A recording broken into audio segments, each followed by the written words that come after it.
চলো আজকে তোমাদেরকে একটা ডুয়ো ট্রিপের গল্প শোনাই। হঠাৎই আমরা ঠিক করলাম একদম কাছের ডেস্টিনেশন দীঘা থেকে দুদিন ঘুরে এলে কেমন হয়, আর সেই অনুযায়ী আমরা টিকিটও কাটলাম। আর যেদিন আমাদের ট্রেন ছিল সেদিন বাড়ি থেকে খাওয়া দাওয়া কমপ্লিট করে সোজা চলে গেছিলাম হাওড়া স্টেশনে। আমাদের হাওড়া থেকে দুপুর 2:25 কান্ডারি এক্সপ্রেস ছিল, কিন্তু সেই দিন ওটা এতটাই লেট করেছিল যে আমরা হাওড়ায় বসেই আমাদের ফার্স্ট টিফিন অর্থাৎ আমি যে চাউমিনটা নিয়ে গেছিলাম সেটা খেয়ে নিলাম। তারপর অ্যাট লাস্ট 3:30-এর সময় আমাদের ট্রেন আসলো, আর আমরা প্রথমে ট্রেনে উঠেই যথারীতি আমাদের সিট নাম্বারগুলো খুঁজে নিয়েছিলাম এবং সেখানে গিয়ে আমাদের নিজেদের মতো করে ভালো করে জমিয়ে বসে পড়েছিলাম। আর দেখো 2:25-এর ট্রেন 2 ঘন্টা লেট করে 4:25-এ সবে হাওড়া থেকে ছেড়ে বেরোচ্ছে। সবে আমাদের ট্যুরে যাওয়ার সময় বলে কথা, আমাদের ট্রেন লেট থাকলেও উত্তেজনাটা তো একই রকম থাকবে। ট্রেনটা প্রায় 30 মিনিট এগিয়ে যাওয়ার পর আমরা ভাবলাম আমাদের ব্যাগে যে আরও একটা টিফিন আছে সেটাকে এবার আমাদের ফিনিশড করতে হবে, তাই সেটাই বার করে নিয়ে বসলাম। এখানে ছিল পরোটা, আলু ভাজা আর সন্দেশ। খাওয়া দাওয়া কমপ্লিট করে বেশ সুন্দর গল্প গুজব করতে করতে এগোচ্ছি। এরকম সময় দেখা পেলাম চায়ের, আর সন্ধে হয়ে এসছে, মেজাজটা তো একটু চা চা করবেই।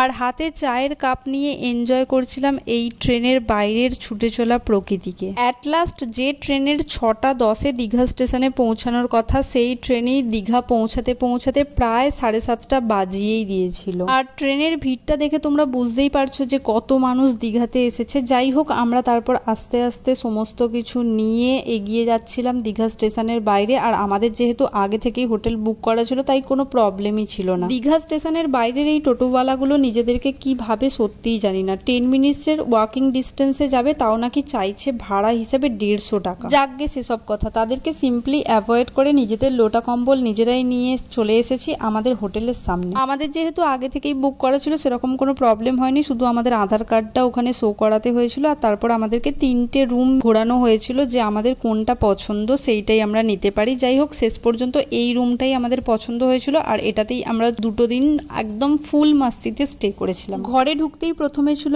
একটা টিভি, তার পাশে ছিল একটা কাভার্ড, তার পাশে ছিল একটা মিরর, আর তার পাশে সুন্দর 3 জনে শোয়ার মতো একটা বেড। আর নিতান্তই ঝাঁ চকচকে না হলেও মোটামুটি নিট অ্যান্ড ক্লিনই ছিল বাথরুমটা। দীঘাতে পৌঁছতে যতই আমাদের রাত 8:30 বাজুক, একবার না একবার তো আমাদের সমুদ্রের ধার থেকে ঢু মেরে আসতেই হবে। তাই হোটেলে ঢুকে চটপট ফ্রেশ হয়ে 10 মিনিটের মধ্যে রেডি হয়ে সোজা চলে গেছিলাম সমুদ্রের উদ্দেশ্যে। আর সেখানে গিয়ে দেখলাম এরকম প্রচুর পরিমাণে স্টারফিশ এসেছে। এই প্রথমবার আমি এরকম স্টারফিশ চোখের সামনে থেকে দেখলাম। যাই হোক, খুব ভালো লাগছিল। আর যত রাতই হোক সমুদ্রে এসেছি বলে কথা, নোনা জলে পাটা তো চোবাতেই হবে, তাই না? আর সেখানে বসে বসে ভিডিওগ্রাফি ফটোগ্রাফি তো চলছিলই, আর তার সাথে খুব সুন্দর গল্প করে সময়টা কাটাচ্ছিলাম। আর তার সাথে সাথে প্ল্যানিং করে নিচ্ছিলাম যে পরের দিন আমরা কোন জায়গায় ঘুরতে যাব আর কি কি খাবো। হোটেল থেকে আমাদের জানিয়ে দেওয়া হয়েছিল রাত 10:30 অবধি হোটেলের গেট খোলা থাকবে, তার মধ্যে যেন আমরা চলে আসি। তাই তাড়াতাড়ি সি বিচ থেকে উঠে পড়ে সামনেই দেখতে পেলাম একটা ফুচকা কাকু সুন্দর ফুচকা মাখছে। তাই ভাবলাম চলো একটু ফুচকাটা খেয়েই নিই। হাতের ঘড়িটার দিকে তাকিয়ে দেখলাম 9:30 অলরেডি বেজে গেছে। তাই 10 টাকার 5 পিস করে ফুচকা খেয়ে চলে আসলাম আমাদের হোটেলে। আর কোনোভাবেই দেরি না করে আমাদের হোটেলের নিজস্ব রেস্টুরেন্টেই আমরা আজকে রাতের ডিনারটা সারবো বলে ঠিক করলাম। আর সেখান থেকে নিয়ে নিলাম নিজেদের জন্য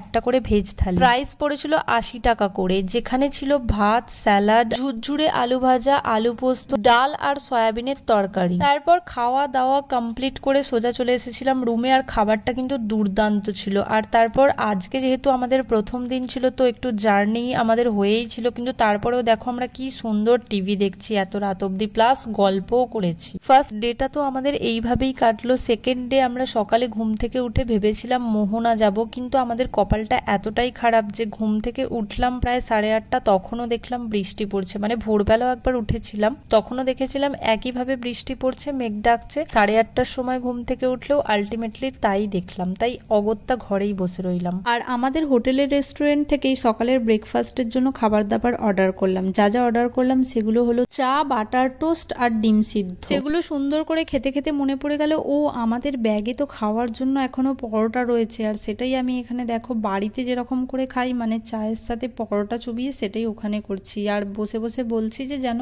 বাড়ি পেয়ে গেছি আমি এটাকে। টিভিতে এরকম সুন্দর গান চলছিল আর আমরা ব্রেকফাস্টটা এনজয় করছিলাম। আর বসে বসে ভগবানের কাছে প্রে করছিলাম যাতে বৃষ্টিটা থেমে যায় আর আমরা সমুদ্রের দিকে দৌড় দিতে পারি। অবশেষে 10:30 নাগাদ দেখলাম বৃষ্টি একদম গুড়ি গুড়ি পড়ছে। আর সেটাকে তোয়াক্কা না করে আমরা একদম চলে গেলাম সমুদ্রের ধারের দিকে। মানে যেতে যেতে বলছিলাম যে সত্যি আমাদের কপালটা খুবই খারাপ যে ট্রেন লেট হলো আসার সময়, প্লাস আবার আমাদের এসে থেকে বৃষ্টি পাচ্ছে, জানি না বাড়ি যাওয়ার সময় কি হবে, কারণ কথাতেই আছে শেষ ভালো যার সব ভালো তার। দেখা যাক আমাদের শেষটা আদৌ ভালো হয় কিনা। যাই হোক, সমুদ্রের ধার পর্যন্ত যেতে যেতে বৃষ্টি প্রায় কমেই গেছিল আর ওয়েদারটা হালকা ভালো হতে শুরু করছিল। আর তার মধ্যেই দেখো কত মানুষের ভিড়, সবাই অলরেডি চলে এসেছে সমুদ্রের ধারে, কারণ তারা ঘুরতে গেছে, তারা তো হোটেলে বসে থাকতে যায়নি। আর আমরাও চলে এসেছি সমুদ্রের পাড়ে আর বেশ কিছুক্ষণ এরকম টিলায় বসে এনজয় করছিলাম আর সাথে নিয়ে নিয়েছিলাম এরকম সুন্দর একটা কাসুন্দি দিয়ে পেয়ারা মাখা। আর তারপর নেমে পড়েছি সমুদ্রে ঝাঁপাঝাঁপি করার জন্য। বেশ কিছুক্ষণ ঝাঁপাঝাঁপি করার পর ভাবলাম চলো আর বেশি ঝাঁপাঝাঁপি না করে এবার আমাদের হোটেলে ফিরে যাওয়া দরকার। তাই তার আগে